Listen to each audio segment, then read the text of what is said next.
Hi friends, ಎಲ್ಲರೂ ಹೇಗಿದ್ದೀರಾ? Hope ನೀವೆಲ್ಲರೂ ಆರಾಮಾಗಿದ್ದೀರಾ ಅಂತ ಅನ್ಕೊತಾ ಈ ವ್ಲಾಗ್ನ ಸ್ಟಾರ್ಟ್ ಮಾಡ್ತಾ ಇದ್ದೀನಿ. ಇವತ್ತು ನಾನು ತೋರಿಸ್ತಾ ಇದ್ದೀನಿ ಸಪ್ಪೆ ಹೆಸರು ಮಾಡೋದು. ಇದು ಮುದ್ದೆಗೆ ಅನ್ನಕ್ಕೆಲ್ಲ ತುಂಬ ಚೆನ್ನಾಗಿರುತ್ತೆ, ಎಸ್ಪೆಷಲಿ ಮುದ್ದೆಗೆ ಚೆನ್ನಾಗಿರುತ್ತೆ ಅಂತಲೇ ಹೇಳ್ಬೋದು. ಬನ್ನಿ ಫ್ರೆಂಡ್ಸ್, ಯಾವ ರೀತಿ ಮಾಡೋದು ಅಂತ ನೋಡ್ಕೊಳ್ಳೋಣ. ನೋಡಿ, ಇಲ್ಲಿ ಒಂದು ಬಟ್ಲಷ್ಟು ನಾನು ಕುಕ್ಕರಲ್ಲಿ ಈ ಥರ ಕಾಳು, ಹಸಿ ಕಾಳನ್ನ ತೊಗೊಂಡಿದ್ದೀನಿ. ನೀವು ಇದ್ರ ಬದಲು, ನಾನು ಇಲ್ಲಿ ತೊಗರಿ ಕಾಳನ್ನ ತೊಗೊಂಡಿದ್ದೀನಿ. ಇದ್ರ ಬದಲು ನೀವು ಅವರೆಕಾಯಿ ಆದರೂ ತೊಗೋಬೋದು, ಅಥವಾ ಬೇರೆ ಯಾವ್ದಾದ್ರು ಹಸಿ ಕಾಳು ಬೇಕಾದ್ರೂ ತೊಗೋಬೋದು. ಅದ್ರ ಜೊತೆ 4 ಒಣಮೆಣಸಿನ್ಕಾಯಿ ಹಾಕೊತಾ ಇದ್ದೀನಿ. ನೀವು ಹಸಿರು ಮೆಣಸಿನ್ಕಾಯಿ ಬೇಕಾದರೂ ಹಾಕೋಬೋದು. ಫ್ರೆಂಡ್ಸ್, ನಮ್ಮನೆ ಸ್ವಲ್ಪ ಖಾರ ತಿನ್ನಲ್ಲ ಅಂತ ನಾನು ಒಣಮೆಣಸಿನ್ಕಾಯಿ ಹಾಕೊತಾ ಇದ್ದೀನಿ.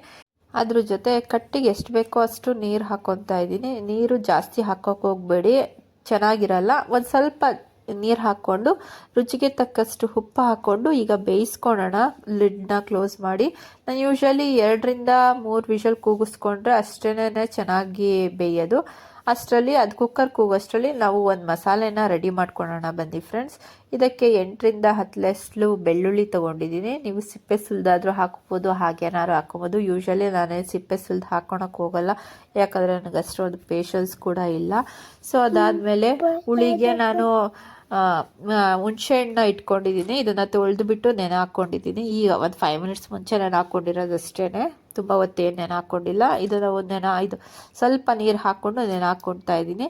ಸೊ ಇದನ್ನು ಕೂಡ ನಾನು ಡೈರೆಕ್ಟು ಮಿಕ್ಸಿ ಜಾರಲ್ಲೇ ಹಾಕ್ಕೊತಾ ಇದ್ದೀನಿ.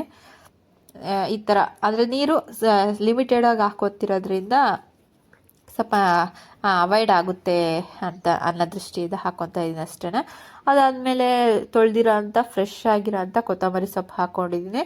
ಇದು ಫ್ರೆಶ್ ಆಗಿದ್ರೇ ಕೊತ್ತಂಬರಿ ಸೊಪ್ಪು ಚೆನ್ನಾಗಿರೋದು, ಟೇಸ್ಟ್ ಕೂಡ ಅದೇ ಎನ್ಹಾನ್ಸ್ ಆಗೋದು. ಕುಕ್ಕರ್ಗೆ ಹೋಗಿ ಪ್ರೆಷರ್ ಕೂಡ ಬಿಟ್ಟಿದೆ.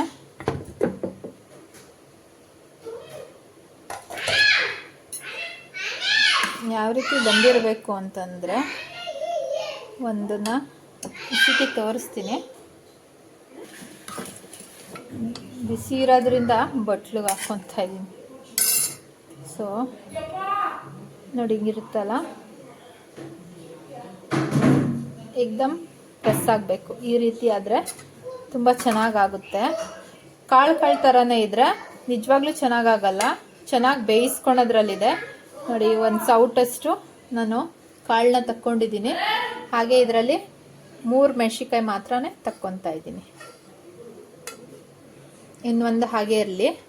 ಇದನ್ನ ನಾವು ಇದಕ್ಕೆ ಹಾಕ್ಕೊಂಡು, ಇದನ್ನು ಕೂಡ ಹಾಕ್ಕೊಂಡು ತರಿಯಾಗಿ ರುಬ್ಕೊಂಬರೋಣ. ಮೊದಲೇ ನೀರು ಹಾಕಿದ್ದೀವಿ, ಸಾಕು ನೀರು, ಮತ್ತೇನು ಹಾಕೋದು ಬೇಡ. ಸ್ವಲ್ಪ ಆರ್ಕೊಳ್ಳಿ ಇನ್ ದ ಸೆನ್ಸ್ ಒಂಚೂರು ಬೆಚ್ಚಗಾಗಲಿ. ಈ ಥರ ಹೊಗೆ ಬರ್ಬೇಕಾದ್ರೆ ಹಾಕಿದ್ರೆ ಮತ್ತು ಪ್ರೆಷರ್ ಇದಾಗೋಗುತ್ತೆ. ಸ್ವಲ್ಪ ಆರ್ಕೊಳ್ಳಿ. ಈಗ ರುಬ್ಕೊಂಡು ತಂದಿದ್ದೀನಿ. ಸ್ವಲ್ಪ ತರಿಯಾಗಿದ್ರೇ ಚೆನ್ನಾಗಿರುತ್ತೆ. ತುಂಬ ನುಣ್ಣಗೆ ಮಾಡಿದ್ರೆ ಅಷ್ಟೊಂದು ಟೇಸ್ಟ್ ಇರಲ್ಲ. ಸೊ ನೋಡಿ, ಈ ರೀತಿ ಆಗಿದೆ. ಇದಕ್ಕಿಂತ ಸ್ವಲ್ಪ ಕಡಿಮೆ ಆದರೂ ಕೂಡ ನಡೆಯುತ್ತೆ. ಇವಾಗ ನಾವು ಕಟ್ಟನ್ನ ಸಪ್ರೇಟು ಮತ್ತು ಕಾಳನ್ನ ಸಪ್ರೇಟ್ ಮಾಡ್ಕೊಂಡಾದ್ಮೇಲೆ ಇದನ್ನು ಅದೇ ಕಟ್ಟು ಒಳಗೆ ಹಾಕಿ ಮಿಕ್ಸ್ ಮಾಡ್ಕೊಳ್ಳೋಣ. ಅದಕ್ಕೆ ನೀವು ಜಾಸ್ತಿ ಕಟ್ಟೇನಾದರೂ ಮಾಡ್ಕೊಂಡಿದ್ರೆ ಸ್ವಲ್ಪ ಒಂದು ಗ್ಲಾಸಲ್ಲಿ ತೆಗೆದಿಟ್ಕೊಂಡು ಅದಾದಮೇಲೆ ನೀವು ಮಾಡ್ಕೋಬೋದು. ನೋಡಿ, ಈ ರೀತಿ ನಾನು ಸಪ್ರೇಟ್ ಮಾಡ್ಕೊಂಡಿದ್ದೀನಿ. ಕಟ್ಟು ನಾನು ಎಷ್ಟು ಬೇಕೋ ಅಷ್ಟೇ ಮಾಡ್ಕೊಂಡಿದ್ದೀನಿ. ಇದು 3 ಜನಕ್ಕೆ ಆಗಷ್ಟು ಮಾಡ್ಕೊಂಡಿದ್ದೀನಿ. ಮುದ್ದೆಗೆ ಮಾಡ್ತಾ ಇರೋದು ನಾನು.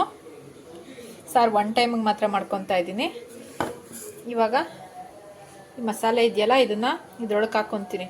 ಮೊದಲು ಆಗಿನ ಕಾಲದಲ್ಲೆಲ್ಲ ಈ ಮಸಾಲೆನ ಕೈಯಲ್ಲೇ ಕಿವುಚೋರು.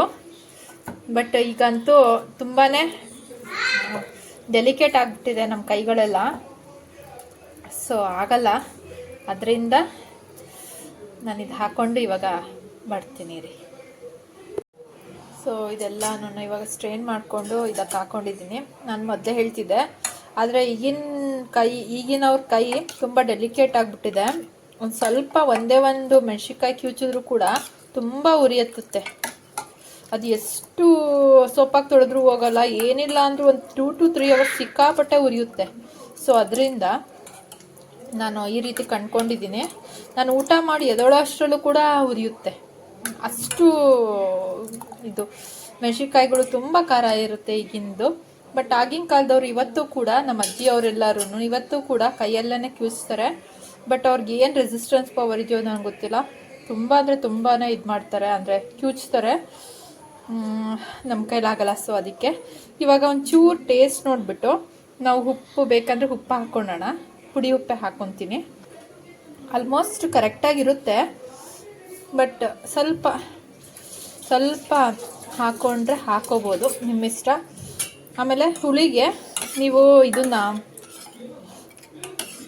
ನಿಂಬೆಹಣ್ಣು ಕೂಡ ನೀವು ಅಂದರೆ ಊಟಕ್ಕೆ ಬಡಿಸ್ಕೊಬೇಕಾದ್ರೆ ನಿಂಬೆಹಣ್ಣು, ಉಪ್ಪು ಮತ್ತು ನಾನು ತೋರಿಸಿದ್ನಲ್ಲ ಮೆಣಸಿನ್ಕಾಯಿ ಆ ಥರ ಖಾರನ ಹಾಕ್ಕೊಬೋದು. ಸೊ ಇವಾಗ ಇದು ರೆಡಿಯಾಗಿದೆ ಫ್ರೆಂಡ್ಸ್. ಹಾಗೇನೆ ಕಾಳಿಗೂ ಏನು ಒಗ್ಗರಣೆ ಹಾಕೋದು ಬೇಡ, ಸಾಂಬಾರಿಗೆ ಕೂಡ ಏನು ಒಗ್ಗರಣೆ ಹಾಕೋದು ಬೇಡ. ಕಾಳಿಗೆ ಏನಕ್ಕೆ ಒಗ್ಗರಣೆ ಹಾಕೋದು ಬೇಡ ಅಂತಂದರೆ ಅದರಲ್ಲಿ ಉಪ್ಪಿರುತ್ತೆ, ಲೈಟಾಗಿ ಎಲ್ಲೋ ಒಂದು ಕಡೆ ಖಾರ ಇರುತ್ತೆ. ಹಾಗೇನೆ ನಾವು ಆಲ್ಮೋಸ್ಟ್ ರೆಡಿ ಆಗಿಬಿಟ್ಟಿದೆ ಸಾಂಬಾರು. ಇದಕ್ಕೂ ಕೂಡ ಒಗ್ಗರಣೆ ಹಾಕೋದು ಬೇಡ. ಹಿಂದಿನ ಕಾಲದವರು ಇದೇ ರೀತಿನೇ ಮಾಡ್ಕೊತಿದ್ದು, ಝೀರೋ ಆಯಿಲ್ ರೆಸಿಪಿ ಅಂತಲೇ ಹೇಳ್ಬೋದು ಫ್ರೆಂಡ್ಸ್.